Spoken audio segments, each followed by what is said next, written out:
Hey guys, and welcome back to the Screeny.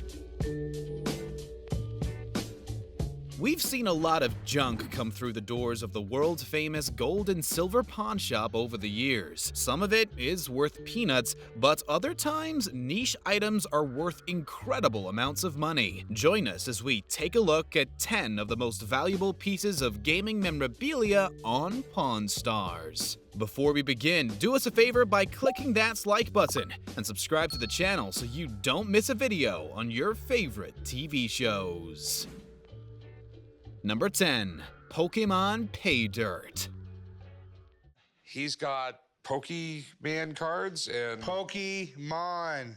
Okay, so Pokemon cards. If you're a millennial, you'll probably remember when Pokemon cards were all the rage in the 90s and 90s. Every schoolyard was awash with kids trying to swap and sell their precious cargo. One guy came into the shop looking to get rid of what he calls the world's #1 Pokemon collection. Only every card was a Charizard. Rick was a little baffled by the whole thing, so called over Chum Lee to help him out.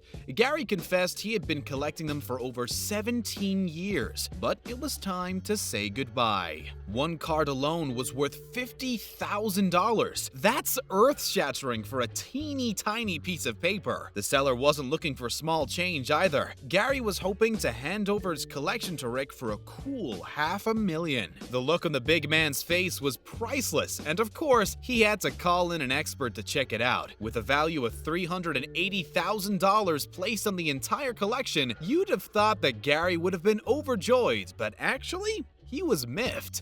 Rick let the collection go as he didn't feel qualified to sell it. Number 9. Darn Good Derby. Did you win, Chum? No! Yes, we know that this isn't a video game in the strictest sense of the word, but it is a game, and it is worth some serious cash. Like, more than most of us would make in a few years. Sob. Rick took Chum Lee on a trip to visit a buddy of his that wanted to sell a Sigma Derby game. The item was first released in 1985 and became one of the most popular gambling machines of its time.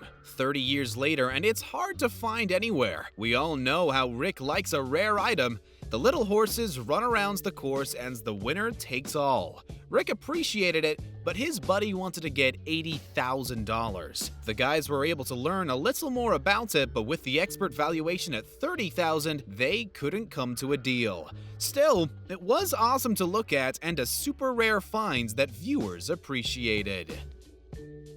Number 8. Nifty Nintendo. Pat took 2 Nintendo World Championships cartridges into the shop, hoping to leave with a heavier pocket. Luckily, he found Chum at the counter, who was totally into them. Pat, a professional gamer, knew what he was talking about, so he was able to dazzle Chum with his knowledge on the pieces. He went in hot, telling Chum that he wanted $35,000 from the sale in order to walk away happy. After an expert gave the games a goods going over, the shop offered him $15,000, but the gamer wasn't about to go any lower than $32,000. It was a no deal, but to be honest, Pat looked happy to be taking them away. As far as we're aware, Pat still has them in his possession today. We don't blame him. Those cards are incredibly rare and deserve to get the full asking price. But what do we know? Number 7. Arcade Action.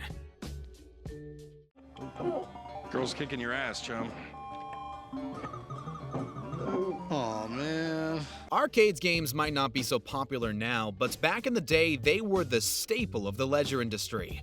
Kids used to spend their lunch money setting high scores, wasting hours in front of the big, bulky machines. These days, we're used to playing video games from the comfort of our own homes, but there's still a market for the OGs. Corey took a look over one seller's collection of games, Dig Dug, Yi Ar Kung Fu, and Super Dodgeball. Chris no longer had room for them, so he wanted them out of his way. The Japanese games were popular in the 80s, and Corey knew there would be someone out there who would love them, but he had to scoop them up for the right price. As much as Chris wanted them gone, he was looking to score $1,500 for each one, a price a little too high for Corey's liking. The pawn shop offered up a measly $400 for all three of them, which seemed a little on the cheap side if you ask us. They shook hands on $600, but Corey was able to sell them on for $2,000. Number 6. Donkey Kong Game. Corey and Chum teamed up to visit someone who had a very special item on offer. Interestingly, the collector was more into killer clowns, but had an original Donkey Kong arcades game shoved in the corner. It was super out of place amongst the slasher items, so the seller wanted it gone. The original game was released in 1981 and has gone from strength to strength ever since, capturing the hearts of children and adults alike. Jason acquired the game through his work, but didn't know much about it. Corey had a quick go on the game before getting down to numbers. The seller wanted $2,500 for the item, but the guys weren't sure how much they would be able to sell it on for, or if there was a market for it at all. Unfortunately for Jason, the expert valued it at just $600, a far cry from what he wanted to get. Still, it was an interesting piece that could attract a potential buyer. The guys didn't make a deal as Jason was adamant it was worth more. Number 5. Perfect Pack. I think I'll stick with solitary. Pac-Man is one of the best-known games in history, exploding onto the scene in the early 80s. Since then, the chomping little guy has remained an important part of pop culture history. People go crazy for that yellow dude. The guys were pretty lucky when someone brought in a partially restored 1981 Pac-Man arcades game. The owner, Chris, bought it online, but was done with it. It had a few knocks and scrapes, so Chris was willing to part with it for just $200. Corey took a risk and shook hands on $175, even though he didn't know how much it was going to cost to repair. After investing a total of $525, they were thrilled to learn that it would sell for double that amount. Another day, another dollar for the shop. Number 4. VECTREX Vex. Chum was delighted when a guy brought in this truly ancient video game system from the 80s. Back then, video games were way different to what we know and love today. They were just like little boxes with squiggly lines on them. Seriously, technology has come leaps and bounds. Chum was intrigued by the piece and thought he could sell it to someone, but he just wasn't sure for how much. Cue the customary expert who valued the system at $250. The really heavy piece weighed over 15 pounds, so it's not the kind of thing that kids can play with in the backseat of a car. The seller wanted $200 for it, but for Chum to make a decent profit, he didn't want to part with more than $100. They eventually shook hands on $150, which, when you think about it, is a huge profit for something that has just been sitting in the loft for the last 3 decades. Do you have any 30-year-old pieces of junk that you can get rid of? You know what? I'm actually gonna go check after this video. Number 3. Hello, Halo.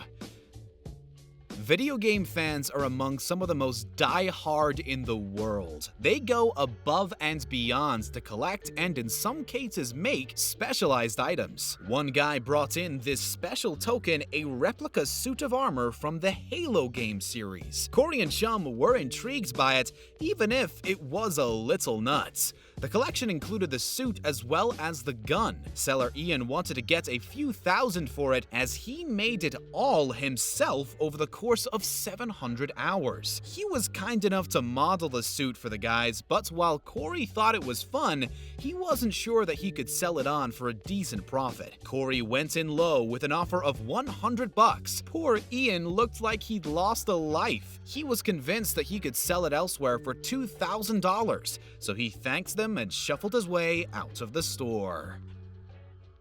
Number 2. Pinball Wizard.